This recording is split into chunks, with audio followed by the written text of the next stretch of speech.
Apreciados estudiantes, en el día de hoy vamos a mirar todo lo relacionado a lo que es la excreción en los animales. La excreción es un proceso donde se liberan sustancias de desecho, ¿no? También llamados desechos metabólicos. Esta liberación de desechos permite que haya un equilibrio interno en las células y a eso se le llama homeostasis. La excreción celular se la hace a través de la membrana celular. Recordemos que la membrana celular está formada por una bicapa de fosfolípidos, pero también hay colesterol, está formada por glucolípidos, por proteínas, por carbohidratos. Mira aquí las proteínas de canal, las proteínas de transporte. Y esta tiene una característica muy importante que tiene una capa semipermeable. ¿Qué significa semipermeable o selectiva? Que permite entrar unas sustancias, pero impide el ingreso de sustancias especialmente que le vayan a ocasionar daño a la célula como las sustancias tóxicas. Este paso de sustancias se hace a través de transporte pasivo y a través de transporte activo o también llamado exocitosis. El transporte de sustancias se lo realiza a través del transporte pasivo y el transporte activo, habíamos dicho, ¿cierto? ¿Qué es el transporte pasivo? Mira, aquí es el paso de sustancias a favor del gradiente de concentración, es decir, de un lugar de mayor concentración en la parte extracelular a un lugar de menor concentración en la parte intracelular. Por lo tanto, no hay gasto de energía. Este transporte pasivo incluye dos procesos importantes como la difusión y la ósmosis. Dentro de la difusión puede ser simple y puede ser facilitada. La difusión simple es el paso de sustancias sencillas, como es el caso del oxígeno y del dióxido de carbono. Miramos que estos son unos alveolos pulmonares. Aquí está entrando oxígeno y saliendo dióxido de carbono. Esto lo hace en el proceso de respiración y también en el proceso de excreción a través del proceso de difusión simple. La difusión facilitada, mira que prácticamente es lo mismo, está a favor del gradiente de concentración. La diferencia es que en la difusión facilitada se utilizan proteínas, míralas aquí, las proteínas de canal. Por estas proteínas se transportan iones pequeños de potasio, de sodio, mira, potasio positivo, sodio positivo y cloro negativo. Esto es como para más o menos empezar a alar, ¿no? Los átomos entre ellos mismos se comienzan a alar y comienzan a transportarse. Estos son átomos que hacen parte de los minerales, ¿cierto? Es otro ejemplo de difusión, pero es movimiento de agua. Esta parte de aquí es agua y esta parte de acá extracelular son solutos. Entonces aquí, ¿qué pasa? En el medio hipertónico están entrando muchos solutos, ¿no es cierto? Es decir, que va a haber pérdida de agua. Aquí miramos que está en equilibrio y en el hipotónico nos damos cuenta que hay bastante agua y muy pocos solutos en la parte exterior. Aquí se aprecia mucho mejor, ¿no? Mira, aquí está el medio isotónico, es una célula que está, en este caso es un glóbulo rojo que está en equilibrio, míralo. Está en equilibrio porque está entrando agua y también, ingresando solutos y saliendo agua. Aquí en el medio hipotónico, mira que esta célula se estalla, ¿no? Se hincha. Y entonces es porque está entrando mucha agua al medio interior y muy poco soluto. Está en la parte extracelular, ¿cierto? Y el hipertónico, lo contrario, miramos que esta célula se deshidrata, ¿no? ¿Por qué? Porque está entrando muy poca agua hay muy poca agua en el interior de la célula y están entrando bastantes solutos. Entonces, por lo tanto, la célula se deshidrata. Activo, es todo lo contrario del transporte pasivo. Miramos, mira, pasan las partículas o las moléculas en contra del gradiente de concentración. Mira, en contra, que hay menor concentración y acá en el interior hay mucha concentración, ¿cierto? Entonces, para hacer este paso de sustancias o de moléculas, la célula, a través de la membrana celular, que es esta, va a necesitar energía en forma de ATP. Dentro del transporte activo, pues tenemos o está representada por la exocitosis. ¿En qué consiste la exocitosis? En eliminar sustancias desde acá. En el citoplasma se forman unas vesículas. Luego, mira, esa vesícula luego se va moviendo, trasladándose hacia la membrana celular, que es esta, y aquí se fusiona entre el citoplasma y entre la membrana. se fusiona, es decir, se rompe y se expulsa las sustancias de desecho hacia el exterior. Continuamos con la excreción en microorganismos. Empecemos con las bacterias. Las bacterias, de acuerdo a la sustancia de desecho que van a eliminar, pueden utilizar transporte pasivo por difusión o transporte activo y la exocitosis. Las bacterias son aeróbicas y también son anaeróbicas. Las bacterias aeróbicas excretan gas carbónico y algunas sustancias tóxicas o con toxinas que causan enfermedades, como es el tétano, que afecta el sistema nervioso, ¿no? El cerebro, la gangrena, que afecta o interrumpe el fluido sanguíneo. Las bacterias anaeróbicas producen sustancias de desecho útiles para la industria, como es el ácido acético, que sirve para fabricar el vinagre, y el ácido láctico, que está presente en los productos lácteos, que ya los conocemos, ¿no? Como el yogur, el queso, la leche.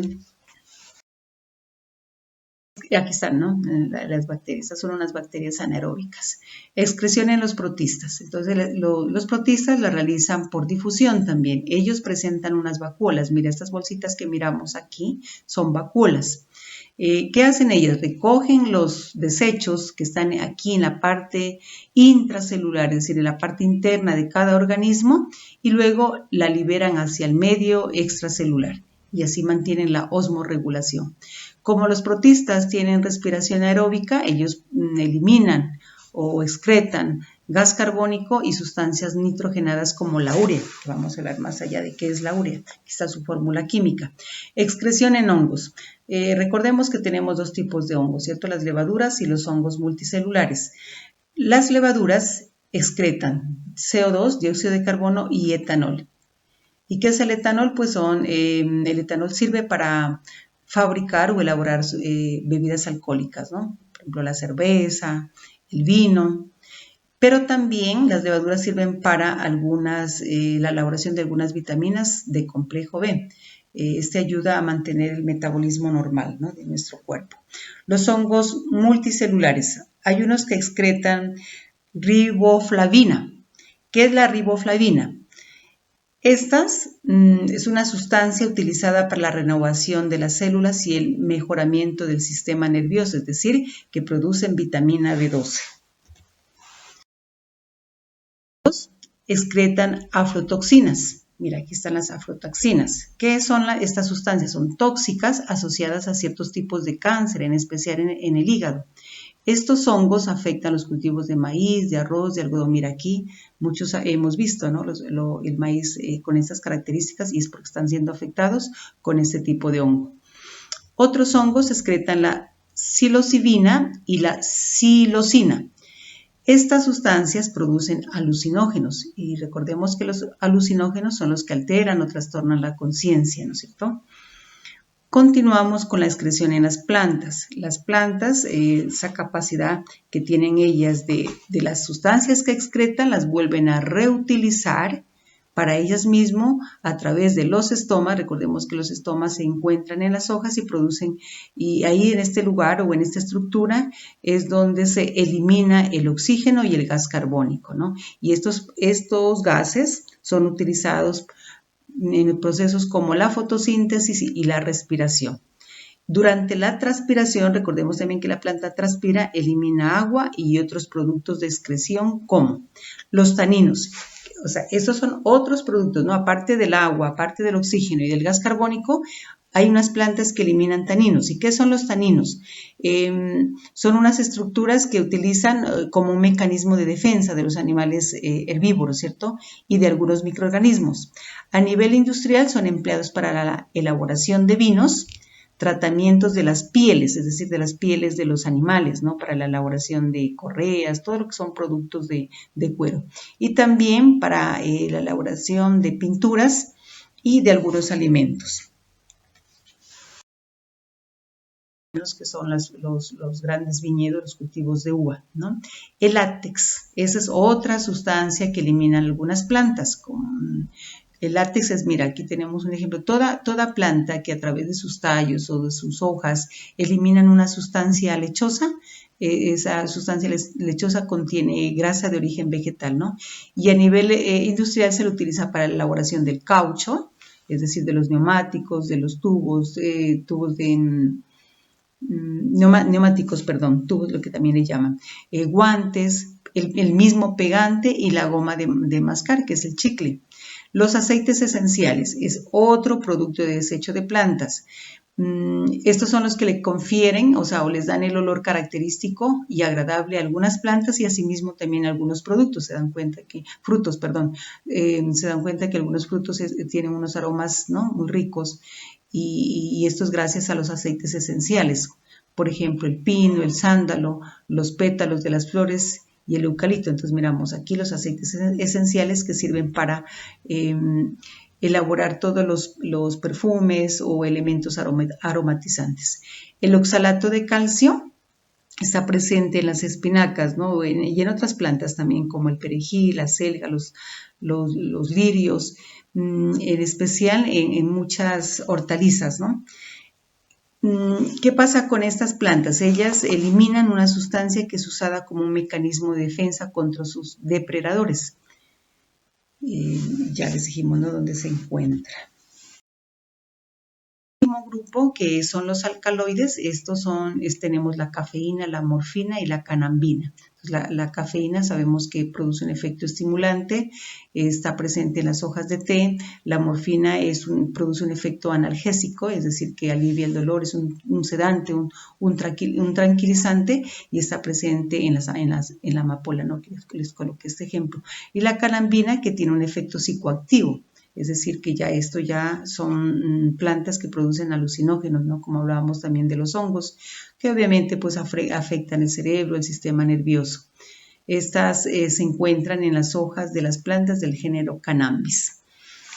Excreción en animales. Los animales también eliminan desechos producto del metabolismo, ¿no?, como agua, dióxido de carbono y sustancias nitrogenadas. Las sustancias nitrogenadas son las que se forman después de la degradación de las proteínas y de los ácidos nucleicos como ADN y ARN. ¿Cuáles son esas sustancias nitrogenadas? El amoníaco, el ácido úrico y la urea. Entonces, de acuerdo al tipo de sustancia excretada por los animales, ellos se clasifican. Animales amonietélicos, que son los que eliminan amoníaco. Mira, aquí está su fórmula, que a pesar de que es una sustancia muy tóxica, pero esta se disuelve o se diluye muy rápido en el agua, ¿no? ¿Quiénes excretan amoníaco? Los equinodermos, como la estrella de mar, los anélidos acuáticos, mira, aquí está, los moluscos, las larvas, como las larvas de los anfibios, y los peces óseos. Los animales ureotélicos, ¿qué hacen ellos? Eliminan urea, aquí está su fórmula. Esta se forma en el hígado a partir de restos nitrogenados de aminoácidos y dióxido de carbono. ¿Quiénes excretan urea? Los peces cartilaginosos, los anfibios, los reptiles quelonios como la tortuga y los mamíferos, incluidos nosotros, el ser humano. Y los animales urocotélicos que excretan ácido úrico. Aquí está su fórmula, ¿no?